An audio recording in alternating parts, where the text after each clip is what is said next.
Hey guys, in this video I will show you how to fix spatial wallpaper not working on iOS 26. Alright, so let's begin with the video. First, make sure low power mode is turned off. Open the Settings app, go to the Battery section, scroll down to Low Power Mode. If it's enabled, turn it off, and then check if the 3D wallpaper starts working properly on your lock screen. Next, open the Settings app again and scroll down to the Wallpaper section. Open the wallpaper that's currently set on your lock screen. If the Spatial Scene option is already enabled, which is the icon next to the three dots, tap on it to turn it off. Wait about 5 to 10 seconds, then turn it back on. This refreshes the feature and can often fix the issue. Another effective fix is to force restart your iPhone.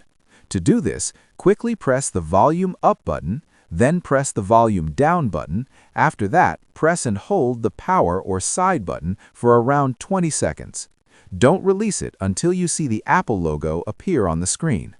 Force restarting can clear out temporary glitches that may be stopping the spatial wallpaper from working.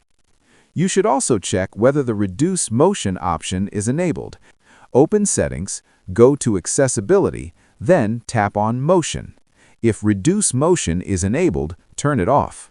While this feature is useful for reducing animations and saving battery, it will prevent the spatial wallpaper effect from working. It's also important to note that not every photo works well with the spatial scene effect. Make sure you're using a high-quality image with a clear foreground and background. Finally, keep your iPhone updated by regularly checking for new iOS 26 updates in the Settings app. And that's it.